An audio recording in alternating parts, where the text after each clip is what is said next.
Sa nakaraang video, nakakabilib na nakapag-unlock na naman ng bagong ability ang ating bida at ito ay ang astral projection. Nalaman niya ang origin story ng isang valuable Buddha at natulungan ang appraiser na si Yunye. Pero, bago natin ipagpatuloy ang kwento, shoutout muna sa inyong mga nanonood ng bago nating series. Maraming salamat sa suporta, lalo na sa ating mga Senpay tier members. Solid kayo. Balik sa istorya, makikita ang isang high-end resto kung saan kumain sina Hejin at Yunye. Niyaya niya ito dahil sa pagtulong niya sa kanya sa auction house. Tila patapos na silang kumain nang ihain na ang dessert sa kanilang table. Tinanong ni Yunye kung kamusta raw ang pagkain doon at sagot naman ng bida na masarap daw. Natuwa naman ito dahil nagustuhan niya. Medyo rude man daw pero tuwing nakakakilala siya ng tao, meron siyang tendency na kilalanin kung anong klaseng tao sila. Doon niya mas nakikilala ang mga ito. Kaya naman, tinanong nito kung okay lang ba raw na merong siyang ilang katanungan sa kanya.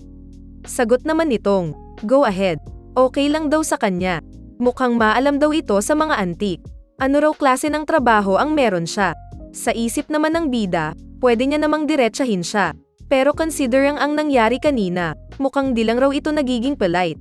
Sagot nito sa kanya, mahirap man daw paniwalaan pero nito lang, nagtrabaho siya bilang isang construction worker.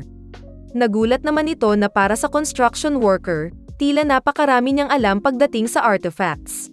Pagdating daw sa kaalaman sa mga anti-gang bagay, ang taong na-meet niya kanina ay isa sa top 3 experts sa Korea. At hindi naman ito makapaniwala. Sa isip niya, although confident siyang kaya niyang makisabay sa experts, ngayon daw na nagkaroon siya ng ganun mga abilidad, hindi raw ito dapat magpatalo pagdating sa skills. Dagdag ni Yunye na kahit lolo niya raw, ay nirerespeto ang opinyon ng taong yun pagdating sa antiques. Pero nakakagulat daw, na tila hindi ito discouraged at all. Kaya naman daw ito ang dahilan kung bakit interesado siya sa kanya. Nagkakatitigan naman sila, may something, tila hindi naman in-expect ng bida ito. Kaya naman nalaglag niya ang kanya tinidor at parang naglaway pa nga ito. Natawa naman si Yunye sa reaksyon nito at sinabing wag daw itong kabahan. Hindi naman daw niya hinihiling na i-date siya nito. Napahaha naman ang bida at sinabing hindi din daw siya ang type na nai-inlove basta-basta dahil sa looks ng isang tao. Oh my, reply naman ni Yunye. Sinasabi ba raw nito na maganda siya? Nag-thank you naman siya dito. Ahem. Yan na lang ang nasagot ng bida. Tanong naman nitong, hindi ba raw at meron itong something na gustong malaman sa kanya? Narinig na raw ba nito ang Seon Gallery? Tanong ni Yunye. Sagot naman ng bida na yun ba daw ang gallery sa may Bakchien? Oo. Yun daw sabi niya sabay abot ng kanyang card. Mina-manage daw nito ang Seon Gallery matapos niyang manahin ito sa kanyang lolo. Napaisip tuloy ang bida kung gaano raw kaya kayaman ang babaeng ito na nakatanggap siya ng gallery at naging manager nito. Nabanggit nitong nakakainggit daw ang pagiging gallery curator nito. Ganun daw kadalasan ang reaksyon sa kanya ng mga tao pero sa POV niya raw, hindi naman ito big deal. Inalala naman ito ang panlalait sa kanya kung saan sinabihan siyang nai-scam dahil wala siyang mata para sa mga artifacts. Narinig ba raw ito ni Hejin? Napahawak naman si Yunye sa kanyang kape sabay sabi na kung mawawalan siya ng pera dahil na-scam siya, matatapos din naman daw ang issue dahil makakalimutan din ito ng mga tao. Pero kung mangyayari daw ito paulit-ulit, ang chismis tungkol sa kanyang mga kamalian noon ay siguradong lalaganap. Kaya naman, although alam niyang medyo rude ang i-request niya, sana daw ay tanggapin nito na maging personal appraiser niya. Nastan naman ang bida sa offer niya. Pwede niya raw isipin na ini-scout siya nito. At dahil biglaan daw ang request nito, i-offer daw nito ang best conditions. Gayunpaman, humingi ng tawad si Hejin at sinabing, sa tingin niya magiging mahirap daw iyon. Hindi pa raw nito naririnig ang mga kondisyon niya, sagot ni Yunye. Bakit daw ito tumatanggi agad? Nagpakahones naman ito at sinabing, pangarap daw talaga nito ay ang mga karoon ng chill at relax na buhay. Pero kung need niya daw ng help, pwede niya naman siyang kontakan anytime, pero as a freelancer lang daw. Sa ganung paraan lang daw siya makakatulong sa kanya. Nahiya naman si Yunye at sinabing masyado ata siyang naging mayabang.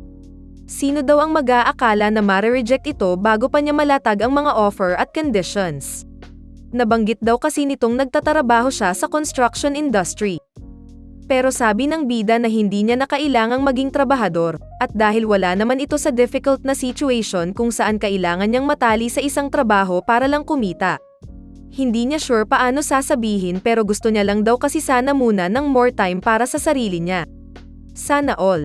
Naintindihan naman ito ni Yunye, sabay tanong kung papakinggan daw ba nito ang request niya kung freelance na trabaho ang ibibigay sa kanya. Pangiti naman itong sumagot ng yes. Sabay abot ng kanyang kamay para makipag-shake hands. Dahil daw request ito mula sa kanya, syempre pakikinggan niya raw ito. Nagkasundo na nga sila at sinabi ni Yunye na hayaan niyang officially na i-commission siya para sa isang project. Tungkol daw sa detalye ng trabaho, taken na lang daw siya nito bukas. Matapos ng kanilang meeting, dahil pagod na si Hejin ay nag-book na lang ito sa pinakamalapit na hotel at doon nagpahinga. Tinignan nito ang inabot na card ni Yunye at napaisip siya tungkol sa Seon Gallery. Nakakita na raw siya ng ilang antek na ibenta ng kanyang ama abroad na nakadisplay sa Seon Gallery. Questionable raw kung paanong ang mga artifact na trinade sa China at ibang lugar ay nadi-display sa isang Korean art gallery across the sea. Hindi niya naman daw madiretsang itanong ito kay Yunye. So kinailangan niyang i-hold in ang kanyang curiosity at mag-step back. Pero sino raw ang mag-aakala na ang curator ng gallery na iyon ay biglang mag-show up sa harap niya ng ganun-ganun na lang. Tumingin naman ito sa salamin at nagulat na naroon muli ang babaeng nakikita niya dahil sa 8 bells. Tinanong siya nito kung iniintay niya ba raw ang pagkikita nila. Nagulat naman ang bida at tila napamura at nahimitay pa nga dahil hindi inaasahan ang encounter na iyon. Napakauwan naman daw nito sabi ng babae, hindi naman daw nito kailangang mahimatay na parang nakakita ng multo tuwing lalabas siya. Bakit daw noon ay medyo relaxed ito nang magkita sila. Kung ganyan daw ang magiging reaksyon niya baka pati siya ay mapa-atras din, sabay hawak sa bida.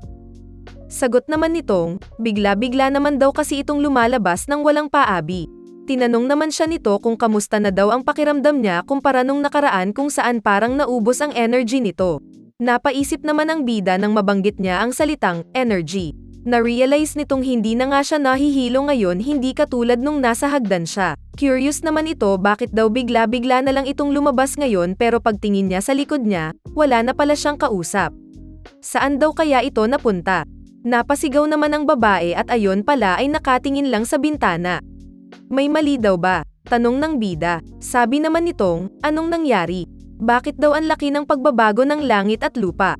At napaiyak pa nga ito na ikinagulat ni Hejin. Pero nafa-feel niya raw ang energy mula sa Korean Peninsula.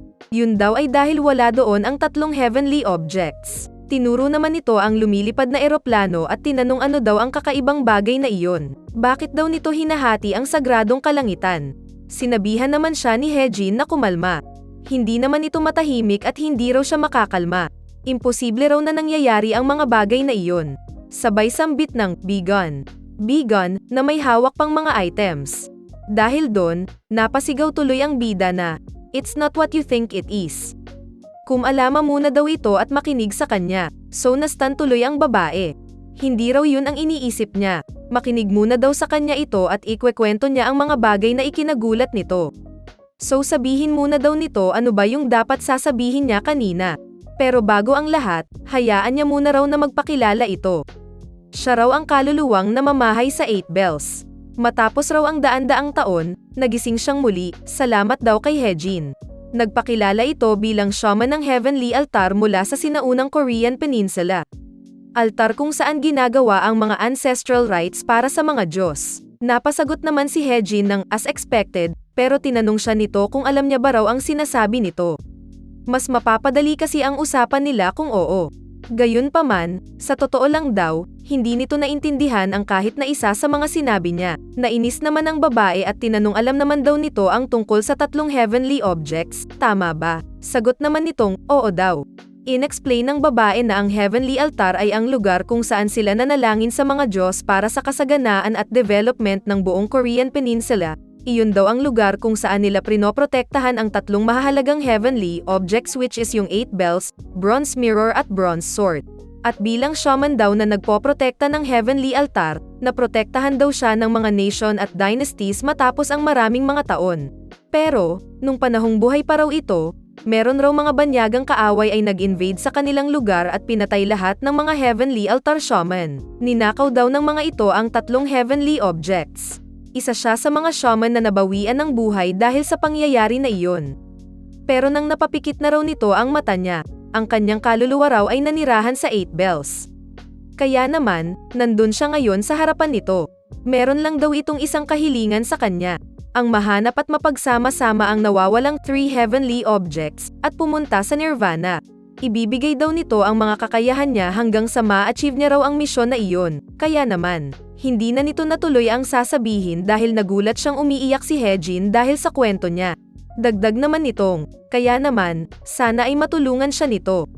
Nagulat naman si Hejin na hindi na raw ito nahihilo ngayon. Sabi naman ng shaman na kung merong mga salamin, pwede raw silang mag-usap nang hindi niya kakailanganing gumamit ng energy. Matapos ang kanilang pag-uusap, naligo na ang bida. Inisip nito ang sagot niyang tutulong sa shaman. Pero parang nakarid-away lang daw siya sa nangyari. Kung ang mga ninakaw na artifact daw ng mga ninuno nila ay ma-recover din nila. Napaisip siya habang nagto-toothbrush. If committed pa raw ang ama nito sa kanyang misyon, sa tingin niya ay magkikita sila one day. So tila hindi raw masamang proposal ito. Napaisip naman ito at napantingin sa salamin, nakakagulat na nandun pa pala ang shaman at nanonood sa kanya. Namula naman ang bida at napasabi ng bad words dahil sa nangyari. Lumipat naman ang eksena isang gabi sa may kalye kung saan isang lalaki ang naglalakad. Mayroon itong daladalang hindi matukoy na bagay sa likod, at may binisitang isang lugar. Pagpasok, merong naghihintay na lalaki sa kanya ang nakaupo sa isang couch. Napangiti naman ito nang makita siya. Paglabas ng lalaki, dun nga natin nalaman na ang daladala pala nito ay isang painting. Tumawag siya sa kanyang boss at sinabing need leaver na raw ito. Kaya naman sinabihan siya nito ng good job. Lipat sa kabilang linya, ipinakita ang tila kausap ng lalaki kanina.